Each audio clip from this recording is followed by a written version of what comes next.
Amen. You guys can take a seat. You doing good this morning? All right, you're looking good. Well, my name's Mike. I'm one of the pastors at Revision, and I read an article this week that said the average person spends about 20% of their life talking, and a normal day's worth of words could fill up a 50-page book. And some of you are sitting there thinking, I don't know, Mike, I've already said about 50 pages worth of words, and it's only 10:30. And others of you are thinking, no way. I've said 10 words today, and that's actually a lot for me.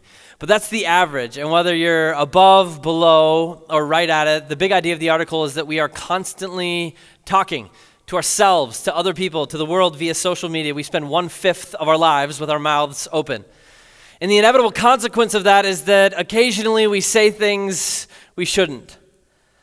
Like every single one of us knows what it's like to have something leave your lips and then wish, like a millisecond after you hear yourself say it, you could reach out and grab it and just stuff it back in somehow. And you guys may be in the same boat, but I feel like sometimes that's the story of my life. My big, fat, stupid mouth is constantly getting me in trouble. Like I remember about 6 years ago, I took a team of people to Haiti, and we were dumb. It was the first time any of us had ever gone, so we went in June. There's a reason that the Revision teams go to Haiti in the winter. Because the first night we were there was a thermometer inside our room at the guest house that said it was 91 degrees at 10 p.m. So we just did not sleep for a while. The second day we were there, the heat index climbed above 130 degrees.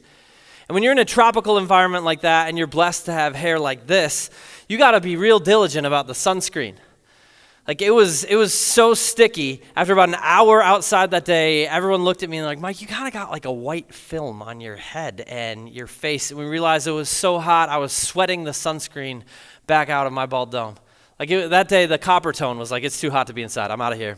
And so I hadn't slept well for a few days, and one afternoon I took a nap, and then I woke up after about an hour, and I walked through the living room in this guest house on my way outside to grab a Coke and sit on the porch, and I heard a conversation going on about Pizza Ranch, of all things. And without stopping to listen, I offered my opinion on the subject, which was, Pizza Ranch? Headed outside. I didn't think anything of it for about 2 minutes until my buddy David walked out with this look on his face. It was kind of weird. It was kind of a mixture of horror, but also wanting to just roll on the floor laughing out loud. And he goes, Mike, I can't believe you just said that. Randall, he's one of the guys on the trip with us. Randall was in the middle of telling us how excited he is because he just quit his career in HR and signed papers to open up a new Pizza Ranch franchise. And you just blew through and said, Pizza Ranch?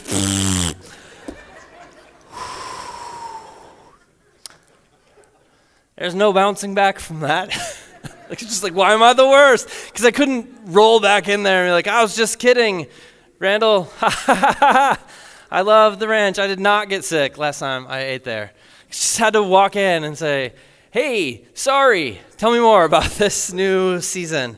And I so wish that was like the only example I have of saying something stupid, or even the most recent example I have, but it's not. I got a whole bunch of them, and I know you guys do too.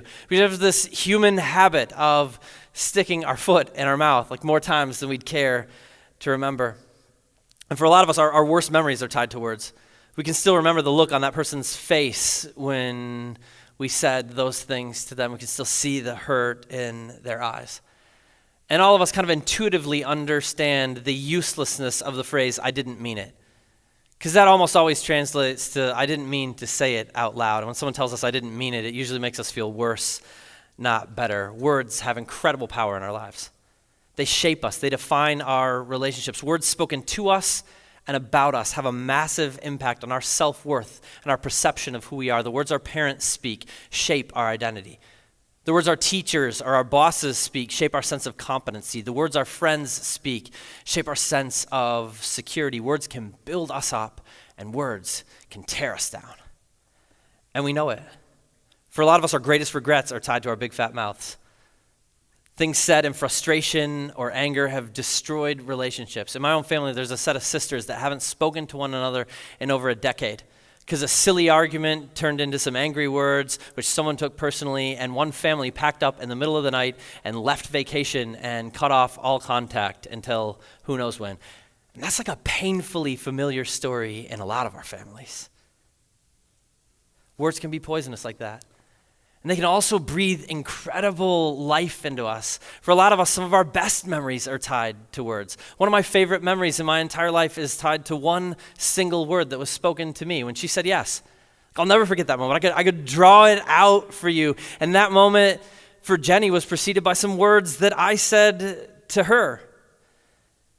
Like all of us can remember these words that just rocked our world, that changed the direction of everything. Like, hey, will you be my friend? I love you. I'm pregnant. It's twins. For better and for worse, these words have changed our entire lives. We remember the ones that breathe life into us, and we remember the ones that ripped out our souls. Words have incredible power in our lives. Like this morning, we're right in the middle of this series here at Revision called Paparazzi, Living in a World Where Everyone's Watching. And what we've been doing is walking through the book of James. And for those who have been here, let me recap. And if this is your first time here this morning, I'm going to catch you up to speed real quick. James is a letter written by the brother of Jesus, which is one of the reasons I believe Jesus is who he says that he is. Because I love my brother, but there is nothing on this planet he could do to convince me he's God. Okay, so Jesus' brother James writes this letter, and it's to the church that's scattered all around the world. And the big idea is that when we live like Jesus, it's a game changer. When we live this way, the way we're created and wired and designed by God to live, it actually creates a better future for us and for our watching world. And so this letter is full of a whole lot of pragmatic, practical vision for living like Jesus in a way that makes an impact and points our hurting world toward God. And right in the middle of the letter, at the beginning of chapter 3, James writes about this universal struggle we all have to avoid letting our big mouths get us into trouble and hurt the people around us, and ultimately point people away from Jesus rather than toward him. And earlier, back in chapter 1, verse 19, we talked about it a few weeks ago, James had written, everyone should be quick to listen, slow to speak, and slow to become angry. And the reason he wrote that was that the church in the first century struggled with doing that exactly backwards. And 2,000 years later, we still flip it on its head. We're very slow to listen, but we can get mad and run our mouths like that. So James takes some time in the beginning of chapter 3 to basically give us a wake-up call. It's a powerful reminder of the negative and positive potential we have every single day of our lives when we use words to communicate. So if you have a Bible or a Bible with you, you can open it up to James chapter 3. If you start at the very back and keep flipping, you'll get there pretty quickly. Or you can open the passage in the Revision app or just follow along on the screen. And if you don't own a Bible or your kids don't, we have a bunch at the Next Steps table. We love it when they disappear. Please take one. But James, chapter 3, he starts with this very specific warning to preachers and teachers, and then he moves into like a more general discussion of the words that we say and the power of our tongues. And I'll be straight with you guys. This is a really difficult, heavy passage for me because I struggle every single day of my life to use my words as blessings rather than bullets. So James chapter 3, verse 1, this is what he says. Not many of you should become teachers, my fellow believers, because you know that we who teach will be judged more strictly. He says, hey, if you want to preach and teach and lead, you're going to be held to a higher standard by God and by all the people around you, and you deserve that. You owe accountability to all the people you're teaching and leading, which is a really comforting thought for me every Sunday when I stand up here that God is taking notes. Like, hey, how come you told them all to do that, but then you didn't do it very good? What's up with that, Mike? So that's a barrel of fun. But then he goes on in verse 2. He says, we all stumble in many ways. Anyone who's never at fault in what they say is perfect, able to keep their whole body in check. And I love this verse because he basically draws us all in and admits that saying dumb, jerky, awful things is kind of just like a human phenomenon that's unavoidable. Like we all mess up in a whole bunch of different ways. Like you got that problem, I got this problem, we all got our junk. But one thing every person on the planet has in common is our inability to control our big dumb mouths. We're just terrible at it. James says, you find me even one person who never says anything stupid, who only ever speaks life in ways that build other people up, and you have found me the perfect human. But you can't do it because that person doesn't exist. As silly as it sounds, our tongues are the hardest part of our entire bodies for us to control. They're stupid hard to keep in check.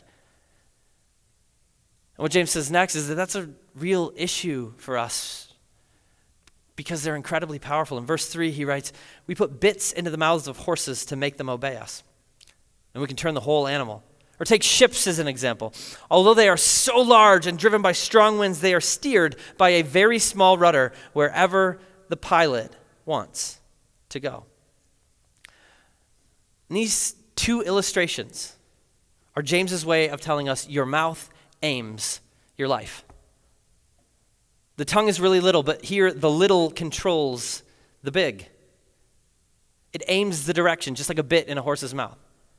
My 7-year-old daughter, Emma, has been getting some horseback riding lessons from some awesome girls at Revision, and they're so cool. They're teaching her all kinds of stuff, but it's crazy to watch, okay, because she's like this little tiny sucker, and she's sitting on a huge animal that I don't even know if it can tell that she's on its back. But when she grabs the reins, she doesn't have to control its legs, or its head, or its tail, or its hooves. When she's got control of the mouth, it goes in the direction this little tiny kid wants it to go. Like that small part, just like a rudder on a ship, aims everything else. Okay, James is trying to help us see something here. The big idea of this whole section of James is that words have incredible power in our lives. But he highlights like 3 specific ways in which that happens that I want us to see. And the one he's trying to point us to here is this. Words have the power to determine direction. Your mouth aims your life for good and for bad. It can get you kissed, it can get you slapped. There's a lot of us in this room who've experienced both of those within a couple minutes of each other, but our tongues pack a serious punch. They're loaded with potential. Like for every single one of us in this room, our words have gotten us jobs, dates, spouses, careers, scholarships, suspensions, cold shoulders, out of speeding tickets, into trouble, you name it.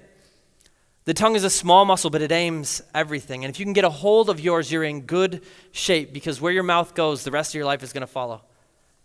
And if we stop and think about that for a second, that's not like a deep and stunning revelation, right? We get it. We can look back and see how that's happened in our stories. Like if I had never asked Jenny to marry me, or if she had said no, my entire life would be different right now. Words determine direction. That's basically James's introduction to this topic. And then he's going to go a little bit deeper and get a little bit heavier. In verse 5, he writes this: likewise, just like a bit compared to a horse or a rudder on a giant ship, the tongue is a small part of the body, but it makes great boasts.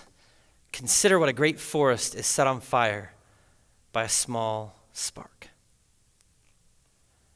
I think it's really interesting in this verse that he highlights these 2 types of destructive language: boasting and burning. Because it occurs to me that every time in life when we feel the need to weaponize our words, it's generally to do one of 2 things. It's either to build ourselves up in comparison to others, or it's to tear other people down in comparison to us. Boasting and burning. And we do that because we're insecure, because we don't know who we are, or we do know who we hope other people think we are. And our entire sense of ourselves is wrapped up in what people think of us. And so in conversations, we try and build ourselves up or tear others down so that other people think we're great. In comparison, we boast and we burn so that our identity is secure. And James paints this really powerful word picture to help us see that another thing our words have the power to do is produce pain. That when we boast and we burn, it produces pain. And the imagery of a forest fire is super cool. Because I don't know about you guys, but I sometimes can convince myself when I say something hurtful to somebody else that they're just being a little overly sensitive. I think like, I didn't really say anything that bad. It wasn't that mean. I didn't even say that much. But what James is trying to help us see here is that it doesn't actually take that much. Just a couple months ago in November, there was an off-duty Border Patrol agent who took some friends and family to the wilderness outside of Tucson, Arizona for a gender reveal party. And everybody got their cell phones out because they're going to film it for Instagram and Facebook. And he shot a bullet into an explosive that did this. It's a boy. Yay. But then some of that grass underneath the blue dust, it caught on fire. And then 47,000 acres of the Arizona wilderness and the Colorado National Forest burned down. And now that poor little boy is not going to have a college fund because his dad owes $8.1 million. All it took was a little spark. That's it. Our words don't just affect our lives, they affect other people's lives. The things that you say have the power to determine the course and direction of somebody else's life. You're walking around with a loaded weapon, and you can do big damage while saying very little. Just think about the damage a husband can do to a wife with one word. Like, how do I look in these pants? There's a single syllable that has a lot of damage attached to it that you can respond, right? Like, we can say simple words that cause big problems. And some of you are sitting here right now and you are carrying the scars of a single word or phrase that was spoken to you. Like someone spoke a careless word over your life a long time ago, and it has changed what you see when you look in the mirror for years. And they forgot they said it, but it is etched into your soul. Words can produce serious pain. In verse 6, James says, the tongue is also a fire, a world of evil among the parts of the body. It corrupts the whole body, sets the course of one's life on fire, and is itself set on fire by hell. That was a powerful statement. He's like, check it out, right where you are, right now, you have the ability to string together some words that do massive, epic damage and produce an incredible amount of pain. Like I'm standing here with a microphone. In the next 30 seconds, I could say words. It doesn't matter whether they're even true or not. I could say words that ruin my reputation and hurt this church. Just wreck this community, and so could you. You could ruin your family on the drive home today. You could walk into work tomorrow and using only words, throw your career in the dumpster before noon. Like I could stand here and tarnish your reputation right now just with words. Doesn't matter if they're true or not. Just saying them does the damage. And you could do the same thing to me. Here's the deal. It's inescapable. You have a world of evil inside of you that can be unleashed with the hellfire of your tongue. And if you're anything like me, you kind of want to believe that's not true. You want to look at yourself and say, yeah, but I'm mostly good. What's inside of me is like sugar and spice and everything nice. It's like the evil and the bad and the wicked stuff, the stuff that produces pain, that's inside other people, but not me. I think the thing that I've found, that a lot of us have found, is that the longer and the deeper we walk with Jesus, the more we look into the very uncomfortable mirror, into our souls and our hopelessness without Jesus, that is prayer and reading the Bible and doing life and faith in community, the more we realize that there is nothing human that's alien to any of us. Like sadly, the roots of all conflict and hatred and war and injustice and bitterness and anger and rage lie inside every single one of our souls. And as much as we prefer not to admit it, like the reality of our lives and relationships proves that that's true. And most of us, it doesn't even take a real deep dive into our stories to recognize it. We can see it. The evidence is there. Some of you are thinking like, I didn't even need the Bible verse to tell me this one. I didn't. I could stand up there and tell you my story. I burnt down an entire marriage with my words. Like my anger and the words I said, they drove my kids away. Now they don't want anything to do with me. My big mouth cost me my company. And some of you are sitting there on the other side of the equation. The hellfire of somebody's tongue has made you a burn victim. You had to go to the spiritual ER. You still got scars relationally from that because of words. And tragically, some of you are in the habit of speaking those kind of words, of being negative. Like that's just your general conversational lens. You never miss an opportunity to tell the people around you how deeply they've failed you or how bad they are. And you're producing pain on multiple levels because words of death dehumanize us. They make us less than what God says we are. And when we speak and we hurt everybody, we hurt the object, the person they're spoken about, we hurt the audience. Everyone who hears us speak those kind of words is damaged by the fact that they heard it, and we hurt ourselves. Like these types of words make us all less than who God says we were made to be. And all of us know this is a legit problem in our world. We know it because we've been on both ends of it. Like sticks and stones may break my bones, but words will torch my soul. And the crazy thing is, even though we hate it when we're on the receiving end, most of us are super good at making excuses for why we're dishing those types of words out. You just say, I didn't mean it, which again means I didn't mean to say it out loud. Or we say, it's not my fault. I can't be held responsible for the fact that I said that. I was mad. I was tired. I was drunk. I was just speaking truth. I was just, I inherited this temper from my mom. How in the world could I possibly be held responsible for it? We set fire to relationships with our words. We rip the souls out of the people we love, and then we make excuses because we want to believe that it's our circumstances and not our character that is producing those words. But I'm going to rip the Band-Aid off for a minute, and it's probably painful for most of us in the room. That is not true. And you are probably the only person in your life who believes your excuses. Bottom line, words are fire. And everybody in this room has burned and been burned. We got scars and we've given them. So what in the world do we do? How do we fix this? How do we get control of our mouths and start living in a way that speaks life and love to the people around us and points them towards Jesus? Well, the good news is what James does next is gives us like 3 really simple, easy steps we can take to get control of our words. Just kidding. He doesn't do that at all. He never does that. He never gives us any simple steps. It's a hard book to teach. He just kind of just moves on. And thanks a lot, James. This is what he says. He says, hey, your tongues are hellfire. Also, you know what? All kinds of animals and birds and reptiles and sea creatures are being tamed and have been tamed by mankind, but no human being can tame the tongue. It's a restless evil full of deadly poison. With the tongue, we praise our Lord and Father. With it, we curse human beings who have been made in God's likeness. He's like, hey, right now, right about this part of reading through what I'm writing, most of you are probably thinking, man, I really do need to get control of my words. But I just want to encourage you, you can't, it's impossible. Thanks a lot, James. But this is actually kind of a really powerful, cool thought.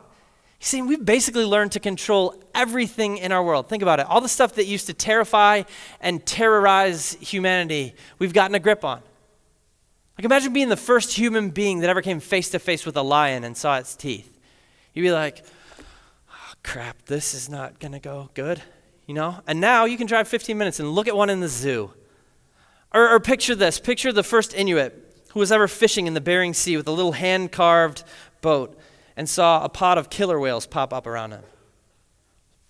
That guy probably peed his parka. But now we're like, let's go to the splash zone. Shamu! That was so cool. I'm gonna get popcorn. And we're off. Like it's entertaining to us now. We have tamed the untamable, but not the tongue. No, it's a restless evil full of deadly poison, and there is not a way to extract that poisonous potential from it. And James says this is an issue when we start using that tongue to praise God and tear down people. We come to church and we sing, and then we hop in the car and we rip our family apart. And our coworkers and our friends and our neighbors. This week, I've been feeling the weight of that. Because I started this week really tired. I've just been losing sleep. And I don't know, some of you, when you get tired, you think, I need a nap. When I get tired, I think, I need a nap. Also, I hate everyone. I hate their stupid faces. And then I say mean things. And I'm good at it. Words are kind of my jam. And I'm just really convicted. I can't do that. It's not cool. Insulting people is insulting something and someone God made on purpose in love. It's robbing the humanity of someone who was created in his image, someone that he cared enough to step out of eternity into history and give his life for. And it's just not cool. I was thinking about it this way. Like in the last year, there have been like 92 babies born at Revision. Approximately. I don't know the number, but every time you turn around, they're popping out all over the place. And like if I went up to one of the parents, like these new sets of parents, and I was like, you know what, I love you guys, but I just don't like your kid, okay? She kind of seems like a little turd. I just hate her. How many of them would be like, you're right. Whatever, I love you too, man. No one would say that. It's their kid. They made it. It looks like them. They care about it. They love it. You can't do that. You can't hate their kid and love the parents. And James is telling us we can't love God and then hate his kids. We can't speak life and praise toward the Creator and then speak death toward his creation. It doesn't work like that. And then he closes his thoughts on the tongue with these words. He says, out of the same mouth come praise and cursing. My brothers and sisters, this should not be. Can both fresh water and salt water flow from the same spring? My brothers and sisters, can a fig tree bear olives or a grapevine bear figs? Neither can a salt spring produce fresh water. What James is doing here is something really subtle but incredibly important. He's pointing us to our identity. He uses all these examples from nature to tell us that what we do flows out of who we are. He says, can a fig tree produce olives? No, a fig tree produces figs. That's what it does because that's what it is. A salt spring produces salt water. That's what it does because that's what it is. And he's looking at us, the church, and saying, if God has done a thing inside your soul, if he's transformed your heart, if he's breathed life into your dead spirit, then words of life ought to flow out of you because that's who you are. Your actions flow out of your identity. He's trying to tell us here a third thing that our words have the power to do. Our words have the power to confirm character. If you want to know who you really are, listen to the words that you speak. Because the things you say reveal something about the condition of your soul. Like some of us in here, we've been making excuses for our words for a long, long, long time, trying to convince ourselves and convince other people that they don't reflect who we really are and they don't reflect how we really feel. They're just tied to these circumstances that have victimized us. But James is pointing out pretty powerfully and probably uncomfortably that the words we speak flow out of the character we have. I got this Gatorade up here with me. Grant, you want to come up here? I opened it for you. Just stand right up here. Okay. If I kick you right now, what's going to spill out of there? Gatorade. You sure? I think so. If I push you off the stage, it's not going to be water? Pretty sure. What are the chances it's gas? Low. Milk? Why do you think Gatorade's going to spill out? Now you're really sure? Yeah. Awesome. All right, that's it. You can keep the Gatorade. Sometimes in life we're going to get kicked. We're going to get pushed. We're going to get shoved off the stage. In life, check it out. When you get bumped, what's inside of you is going to spill out. Nothing else, nothing different, not what you wish was in there. When you get bumped, what's inside of you is what's going to spill out. I'm so grateful that this is the way James closes this section. And here's why it actually gives us some hope. Like all of us are strugglers along this journey together, saying things we wish we hadn't said, hurting the people around us along the way. So what do you do? Like, how do you get better? It'd be really easy for me to stand up here and give you like some really simple action step and some empty platitude. Like, all right, today, gang, here's what we're going to do. Write down 3 nice things to say to somebody. Or come with a list of 5 people you were mean to, and then say a nice thing to them this week. Or you know what, just talk less. If you say less words, that cannot hurt at all. Just talk less. But it wouldn't do us any good. Like if James has made one thing clear in these 12 verses, is that you can't do it. We've tamed the wildest beasts that ever roamed this planet, but no one has ever tamed the tongue. Like you go out and try it, but eventually, ultimately, you'll fail.